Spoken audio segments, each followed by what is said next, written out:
Elena Vega se miró por última vez en el espejo del pequeño cuarto de la capilla.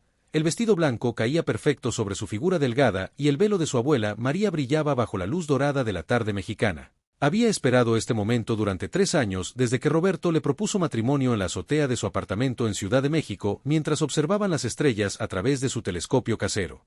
La capilla de piedra rosa en San Miguel de Allende se llenaba lentamente de invitados.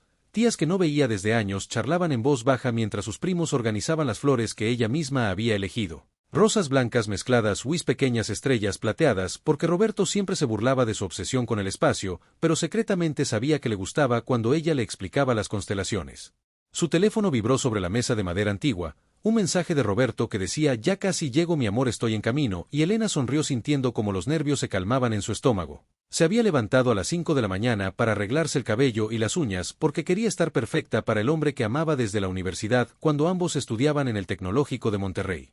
El padre González entró al cuarto con una sonrisa amable y le dijo que era hora de comenzar. Elena tomó el ramo de rosas que su hermana menor Ana había preparado y caminó hacia las puertas dobles de madera que daban al altar. La música comenzó a sonar y todos los invitados se pusieron de pie volteando hacia ella con sonrisas expectantes. Pero cuando las puertas se abrieron completamente, Elena vio el altar vacío. Roberto no estaba ahí parado como habían ensayado la noche anterior. El padre González la miró confundido y le murmuró que tal vez el novio estaba retrasado en el tráfico porque San Miguel siempre tenía calles congestionadas los fines de semana. Elena caminó lentamente por el pasillo central mientras los invitados comenzaban a murmurar entre ellos. Su corazón latía fuerte en el pecho y sentía como el ramo temblaba en sus manos. Llegó al altar y se quedó parada ahí esperando mientras los minutos pasaban como horas y el murmullo de los invitados crecía. Su hermana Ana corrió hacia ella con el teléfono en la mano diciéndole que había llamado a Roberto pero no contestaba. Su mejor amiga Luz intentó tranquilizarla diciendo que probablemente había tenido una emergencia familiar y llegaría pronto con una explicación perfecta como siempre hacía cuando llegaba tarde a sus citas. Después de 30 minutos el padre González sugirió que tal vez sería mejor esperar un poco más en el cuarto de la novia. Elena asintió sintiendo como las mejillas le ardían de vergüenza mientras caminaba de regreso por el pasillo bajo las miradas compasivas de sus tíos y amigos de la infancia. Se sentó en la silla de madera del cuarto pequeño sin quitarse el vestido ni el velo. Sus manos temblaban mientras marcaba el número de Roberto una y otra vez, pero solo escuchaba el buzón de voz con su mensaje alegre que decía «Hola, soy Roberto, deja tu mensaje después del tono». Ana entró corriendo después de una hora con lágrimas en los ojos y le entregó el teléfono. Había llegado un mensaje de texto de Roberto que Elena leyó 3 veces antes de entender las palabras. «No puedo hacerlo, Elena, lo siento mucho, pero no puedo casarme contigo. Tu obsesión con las estrellas y el espacio siempre fue más importante que nosotros. Siempre te amé, pero me cansé de competir con el universo por tu atención». Elena sintió como el mundo se detenía a su alrededor. Las palabras del mensaje se repetían en su mente mientras Ana le frotaba la espalda y le susurraba que todo iba a estar bien, pero Elena sabía que nada volvería a estar bien porque había perdido al hombre que creía que era el amor de su vida. Los invitados comenzaron a irse lentamente después de que Ana les explicó que había una emergencia familiar. Elena escuchaba sus voces en la distancia mientras guardaban los regalos y desmontaban las decoraciones que había tardado meses en planear. Cuando la capilla se vació, Elena se quitó los zapatos de tacón y caminó descalza por las calles empedradas de San Miguel, todavía con el vestido de novia. La gente la miraba con curiosidad, pero ella no les prestaba atención porque su mente estaba perdida en recuerdos de Roberto riéndose cuando ella le mostraba fotografías del telescopio Hubble. Llegó a la casa de su abuela María, que vivía en una casita colonial con un jardín lleno de bugambilias moradas. La anciana de 89 años estaba sentada en su mecedora de mimbre en el patio trasero bebiendo té de manzanilla como hacía todas las tardes. «Ay, mija, ¿qué pasó?», le preguntó la abuela cuando vio a Elena en vestido de novia con los pies sucios y el maquillaje corrido. Elena se sentó en el suelo de piedra junto a la mecedora y le contó todo lo que había pasado mientras las primeras estrellas comenzaban a aparecer en el cielo oscuro. La abuela María le escuchó en silencio hasta que Elena terminó de llorar. Entonces la anciana señaló hacia el cielo estrellado y le dijo: «¿Sabes qué, mija? A veces el universo nos cierra una puerta porque tiene planes mucho más grandes para nosotros. Tú siempre has amado las estrellas desde que eras una niña pequeña y tal vez Roberto tenía razón, pero no como él pensaba». Elena miró hacia arriba y vio las constelaciones que había estudiado desde niña. Orión brillaba intensamente y recordó cómo su abuelo le había enseñado a encontrar las 3 estrellas del cinturón cuando tenía apenas 6 años. Sintió una extraña calma en el pecho por primera vez en todo el día. «No voy a cancelar mi viaje de luna de miel», le dijo Elena a su abuela después de varios minutos de silencio. «Voy a ir sola a Chile como habíamos planeado. Reservé una visita privada al observatorio Alma en el desierto de Atacama como regalo de bodas para Roberto, pero ahora será mi regalo para mí misma». La abuela María sonrió y le apretó la mano diciéndole que esa era la Elena que conocía, la niña valiente que nunca se rendía ante nada. Elena se levantó del suelo y entró a la casa para cambiar el vestido de novia por ropa cómoda mientras planeaba tomar el primer vuelo a Santiago esa misma noche.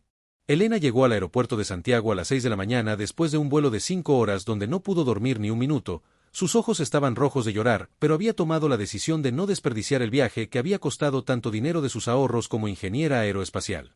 Rentó un auto pequeño y manejó 3 horas hacia el norte por la carretera que atravesaba el desierto más seco del mundo. El paisaje era tan diferente a las montañas verdes de México que por momentos se sintió como si estuviera en otro planeta, exactamente lo que necesitaba para olvidar todo lo que había pasado el día anterior. El observatorio ALMA apareció como una colección de antenas blancas gigantes esparcidas por el desierto rojo. Elena había soñado con visitar este lugar desde que estudiaba en la universidad, porque aquí se hacían los descubrimientos más importantes sobre el espacio profundo y ahora finalmente estaba parada frente a las instalaciones más avanzadas del mundo. El doctor Luis Herrera la recibió en la entrada principal. Era un hombre de 50 años con barba gris y ojos amables que había coordinado su visita privada por email durante los últimos meses. Elena le había explicado que era ingeniera, pero no mencionó que originalmente había planeado venir con su esposo para su luna de miel. Señora Vega, bienvenida al ALMA. Esperé que trajera a su esposo como mencionó en su primera carta, dijo el doctor mientras la guiaba hacia el edificio principal lleno de computadoras y pantallas que mostraban datos del espacio. Elena sintió un nudo en la garganta pero respondió simplemente que había venido sola por un cambio de planes. Durante el tour Elena impresionó al doctor con sus preguntas técnicas sobre interferometría y radiotelescopios. Había estudiado estos temas durante su maestría en ingeniería aeroespacial y siempre había sido la mejor estudiante de su clase cuando se trataba de tecnología espacial. ¿Sabe qué, señora Vega? Esta noche vamos a hacer algunas observaciones especiales del sistema Kepler 442. Si le interesa puede quedarse para ayudarnos con el procesamiento de datos. Necesitamos a alguien con sus conocimientos técnicos, le propuso el doctor después de darse cuenta de que Elena entendía mejor que muchos de sus propios estudiantes. Elena aceptó inmediatamente porque no tenía nada más que hacer y la idea de pasar la noche mirando las estrellas le parecía perfecta para sanar su corazón roto. Se quedó en el observatorio mientras el sol se ponía pintando el desierto de colores naranjas y rojos que nunca había visto en México. A las 10 de la noche comenzaron las observaciones. Elena se sentó frente a una computadora llena de gráficos y números mientras las antenas gigantes se movían lentamente apuntando hacia diferentes partes del cielo nocturno. El silencio del desierto era tan profundo que podía escuchar su propia respiración. Mientras revisaba los datos que llegaban de Kepler 442, Elena notó algo extraño en las señales de radio. Había un patrón matemático que se repetía cada pocos minutos, pero no parecía ser ruido cósmico normal como las interferencias que siempre aparecían en este tipo de observaciones. Doctor Herrera, venga a ver esto, le gritó Elena después de analizar los datos durante 2 horas. Había encontrado una secuencia numérica que seguía la progresión de números primos: 2, 3, 5, 7, 11, 13, 17, 19, 23 y así hasta llegar al número 2147 antes de repetirse completamente. El doctor corrió hacia su computadora y revisó los datos 3 veces antes de decir nada. Su cara se puso pálida y comenzó a temblar mientras verificaba que todos los instrumentos estuvieran funcionando correctamente porque lo que estaban viendo era imposible según todo lo que sabían sobre el universo.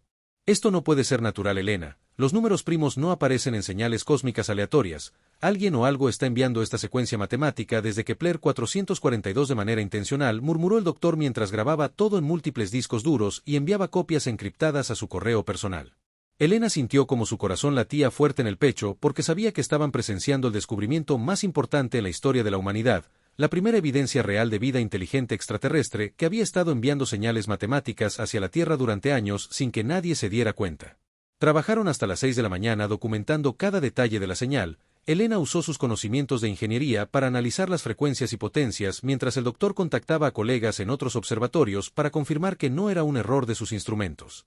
Pero cuando intentaron reportar oficialmente el descubrimiento a las agencias gubernamentales, se encontraron con respuestas extrañas. Les dijeron que enviaran todos los datos a una dirección secreta y que no hablaran del tema con nadie más hasta recibir instrucciones específicas. Esto es muy raro, Elena. Nunca me habían pedido mantener en secreto un descubrimiento científico. Normalmente estos hallazgos se publican inmediatamente en revistas internacionales para que otros científicos puedan verificar los resultados, le explicó el doctor Herrera mientras guardaba copias secretas de todos los datos.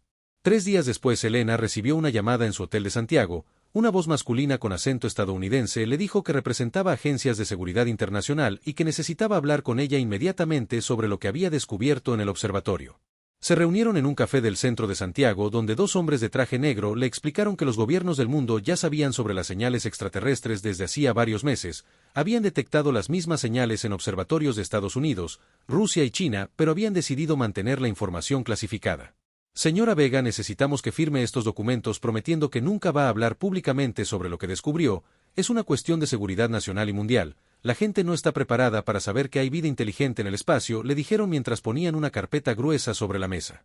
Elena se negó a firmar los documentos porque creía que la humanidad tenía derecho a saber la verdad sobre la vida extraterrestre. Se levantó de la mesa y salió del café sintiendo como los dos hombres la seguían con la mirada, pero no intentaron detenerla. Cuando regresó a México una semana después descubrió que había perdido su trabajo en la compañía aeroespacial donde trabajaba desde hacía 5 años. Le dijeron que habían tenido que hacer recortes de personal, pero Elena sabía que era porque se había negado a mantener en secreto el descubrimiento más importante de la historia. Sus cuentas bancarias fueron congeladas por irregularidades fiscales que nunca pudieron explicarle claramente. Comenzó a recibir llamadas telefónicas extrañas en la madrugada donde nadie hablaba, pero podía escuchar respiración del otro lado de la línea. Elena entendió que su vida normal había terminado el día que descubrió las señales extraterrestres, pero también sabía que había sido parte de algo mucho más grande que su boda cancelada y su corazón roto. El universo realmente había tenido otros planes para ella.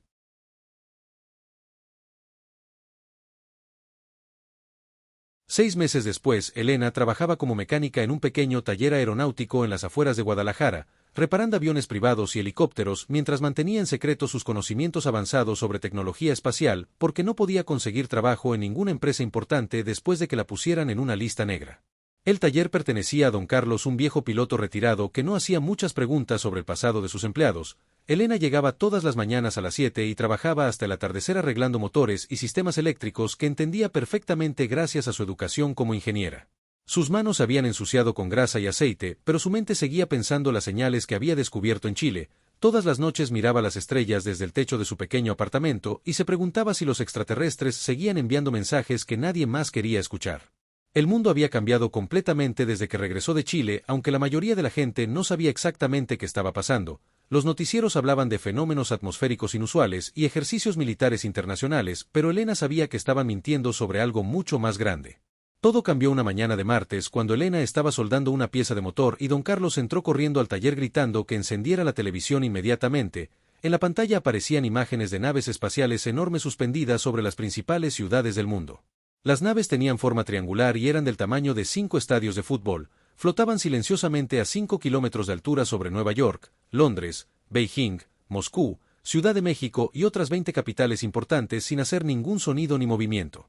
Dios mío, Elena, esto es lo que has estado esperando toda tu vida, le dijo don Carlos señalando la pantalla mientras los reporteros intentaban explicar lo inexplicable, pero Elena ya sabía que estas naves tenían que estar relacionadas con las señales que había detectado 6 meses atrás. Durante las siguientes semanas, las naves permanecieron inmóviles sobre las ciudades mientras los gobiernos del mundo intentaban establecer comunicación. Elena siguió trabajando en el taller, pero ahora don Carlos le permitía tener la televisión encendida todo el día para seguir las noticias. Los extraterrestres finalmente respondieron a los intentos de comunicación usando señales de radio básicas y matemáticas simples. Se identificaron como los Kaelari y enviaron un mensaje traducido a todos los idiomas principales que decía: saludos habitantes de la Tierra, hemos venido para evaluar su civilización. El mensaje completo era más largo y explicaba que la Tierra había sido seleccionada para incorporarse a algo llamado la Confederación Galáctica, pero primero la humanidad tenía que pasar una serie de pruebas para demostrar que merecía existir como especie independiente en el universo. Elena sintió un escalofrío cuando escuchó la palabra evaluar porque recordaba haber leído sobre civilizaciones antiguas que habían sido evaluadas por otros pueblos más avanzados. Generalmente no terminaba bien para los que eran evaluados si no pasaban las pruebas. Los Kaelari dieron a la humanidad exactamente 30 días para completar 3 tipos de pruebas: resolver problemas matemáticos complejos, demostrar capacidad de cooperación entre todas las naciones, y mostrar avances tecnológicos que probaran que los humanos tenían potencial para contribuir a la galaxia. Las primeras pruebas llegaron una semana después, transmitidas simultáneamente a todas las universidades y centros de investigación del mundo. Elena las vio en la televisión del taller e inmediatamente reconoció algunos patrones matemáticos que eran similares a los que había encontrado en las señales de Kepler 442. Los gobiernos formaron equipos internacionales de los mejores científicos y matemáticos para resolver las pruebas, pero después de 2 semanas de trabajo intenso, habían fallado miserablemente en casi todo. Las naciones no podían ponerse de acuerdo ni siquiera en cómo organizar los equipos de trabajo. Elena observaba las noticias con creciente preocupación mientras los líderes mundiales peleaban en reuniones que deberían haber sido sobre cooperación. China acusaba a Estados Unidos de ocultar información, Rusia se negaba a compartir sus datos con Europa, y México ni siquiera había sido invitado a las reuniones principales. Esto va a terminar muy mal, le dijo Elena a don Carlos mientras veían cómo el presidente estadounidense culpaba a otros países por el fracaso de las pruebas. Estos aliens están probando si podemos trabajar juntos y estamos demostrando exactamente lo contrario. Después de 20 días de fracasos, los Kael'ari enviaron un segundo mensaje que era mucho más serio y directo. La humanidad ha fallado en demostrar capacidad de cooperación y liderazgo efectivo. Procederemos con un reseteo civilizacional que incluye la remoción de las estructuras de poder actuales. El reseteo civilizacional sonaba como una forma elegante de decir que iban a eliminar a todos los gobiernos del mundo y empezar el desarrollo humano desde cero bajo la supervisión alienígena. Las noticias mostraban pánico en las calles y militares preparándose para una guerra que sabían que no podían ganar. Elena se quedó despierta toda esa noche estudiando las pruebas matemáticas que habían publicado en Internet. Usó sus conocimientos de ingeniería y las notas secretas que había guardado de su descubrimiento en Chile para analizar los patrones desde una perspectiva diferente. A las 4 de la mañana Elena se dio cuenta de algo que todos los equipos gubernamentales habían pasado por alto. Las respuestas a las pruebas matemáticas estaban escondidas dentro de las propias señales originales que los Kael'ari habían estado enviando desde Kepler 442. Era como si hubieran enviado las preguntas y las respuestas al mismo tiempo. Los aliens no están tratando de conquistarnos, murmuró Elena mientras escribía ecuaciones en una servilleta de papel. Están tratando de encontrar humanos individuales que puedan pensar más allá de lo que sus gobiernos les permiten pensar. Elena entendió que las pruebas no estaban diseñadas para ser resueltas por comités o equipos masivos de científicos, estaban diseñadas para individuos creativos que pudieran trabajar independientemente sin las limitaciones políticas y burocráticas que habían arruinado todos los esfuerzos oficiales. Tenía 10 días para encontrar otros científicos marginados como ella y resolver las pruebas restantes antes de que los Kael'ari decidieran que la humanidad necesitaba ser reseteada como una computadora que no funcionaba correctamente. Elena comenzó a buscar otros científicos que habían sido marginados por sus gobiernos como ella. Usando foros de Internet secretos y conexiones que había mantenido desde la universidad, logró contactar a 3 personas que habían tenido experiencias similares con el encubrimiento extraterrestre. El doctor Luis Herrera ahora vivía exiliado en una pequeña casa a la frontera entre Chile y Argentina después de que lo despidieran del observatorio ALMA por insistir en publicar los datos sobre las señales alienígenas. Había perdido su trabajo y su reputación, pero seguía teniendo acceso a equipos de radio caseros. Yuki Tanaka era una programadora japonesa de 26 años que había trabajado para el gobierno de Japón hasta que decidió filtrar información clasificada sobre los primeros contactos extraterrestres. Ahora vivía escondida en Tokio trabajando como hacker independiente y ayudando a otros científicos perseguidos. Marcus Johnson había sido ingeniero senior de la NASA durante 15 años hasta que comenzó a cuestionar públicamente por qué la agencia espacial no estaba compartiendo información sobre las naves alienígenas con el público. Lo despidieron y ahora trabajaba reparando computadoras en un pueblo pequeño de Texas. Elena los contactó a todos usando códigos secretos que había aprendido de Yuki y les propuso encontrarse en un lugar neutral donde pudieran trabajar sin ser detectados por las agencias gubernamentales. Eligieron una estación de radio abandonada en el desierto de Sonora que había sido construida en los años 60. La estación tenía equipos de comunicación viejos pero funcionales que Marcus pudo reparar usando partes que compraron en mercados de segunda mano. Elena manejó 8 horas desde Guadalajara llevando herramientas y las notas secretas que había guardado de su descubrimiento en Chile.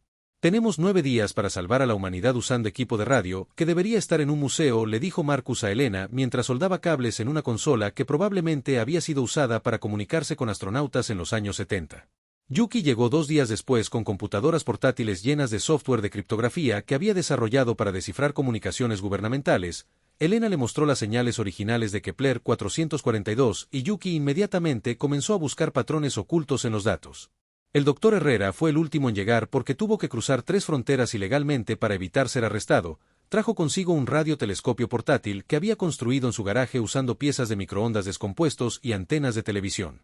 Trabajaron día y noche en la estación abandonada, comiendo comida enlatada y durmiendo en turnos de 4 horas mientras analizaban las pruebas alienígenas desde perspectivas que los equipos gubernamentales nunca habían considerado. Elena se dio cuenta de que su teoría era correcta. Las pruebas matemáticas tenían respuestas escondidas en las señales originales, pero no de manera obvia. Los Kael'ari habían usado una forma de comunicación cuántica que requería combinar las señales de radio con ecuaciones de ingeniería avanzada. No están buscando la respuesta correcta, explicó Elena mientras escribía fórmulas en una pizarra que habían encontrado en la estación. Están buscando humanos que puedan entender que las preguntas y las respuestas son la misma cosa vista desde diferentes ángulos. Yuki descubrió que los aliens habían enviado las pruebas en un formato que podía ser decodificado usando principios de teoría de información que ella había estudiado en la universidad, pero la clave estaba en combinar matemáticas puras con ingeniería práctica como Elena sabía hacer. Marcus encontró una manera de amplificar las señales débiles que todavía llegaban de Kepler 442 usando el equipo viejo de la estación. Elena pudo usar estas señales para verificar que sus soluciones eran correctas porque los aliens respondían con confirmaciones sutiles. El doctor Herrera coordinó todo el proyecto usando su experiencia como astrónomo para entender las implicaciones más amplias de lo que estaban haciendo. No solo estaban resolviendo pruebas, sino demostrando que los humanos podían innovar usando recursos limitados. Saben que creo que entiendo lo que realmente están evaluando, dijo Elena después de 5 días de trabajo constante. No nos están probando para ver si somos inteligentes, nos están probando para ver si somos creativos bajo presión extrema sin depender de nuestros gobiernos. Su solución final para la prueba más difícil involucró usar las propias señales de los Kaelari como base para crear un nuevo sistema de comunicación cuántica que podía conectar instantáneamente todos los observatorios de la Tierra, demostrando que los humanos podían mejorar tecnología alienígena. Elena programó el sistema usando conocimientos de ingeniería aeroespacial mientras Yuki escribía el software de encriptación. Marcus construyó los transmisores usando partes de radios viejos y el doctor Herrera calculó las posiciones exactas de todos los observatorios mundiales. La noche antes de que se cumpliera el límite de tiempo, Elena envió las soluciones a las 3 pruebas usando el sistema de comunicación que habían construido. Las respuestas llegaron directamente a las naves alienígenas sobre las ciudades principales sin pasar por ningún gobierno. Si esto funciona, vamos a demostrar que la humanidad puede resolver problemas complejos mejor cuando trabaja independientemente de las estructuras políticas, le dijo Elena a sus compañeros mientras esperaban la respuesta de los Kaelari. Y si no funciona, al menos intentamos salvar el mundo usando una estación de radio de los años 60 y comida enlatada, respondió Marcus con una sonrisa cansada pero esperanzada. Elena miró hacia el cielo del desierto lleno de estrellas y pensó en su abuela María, que le había dicho que el universo tenía planes más grandes para ella. Nunca había imaginado que esos planes incluirían trabajar con científicos exiliados para evitar que la humanidad fuera reseteada por aliens. Las respuestas llegaron 6 horas después en forma de señales de radio que confirmaban que todas sus soluciones eran correctas, pero más importante que eso, los Kaelari enviaron un mensaje personal dirigido específicamente al equipo de la estación abandonada en el desierto mexicano.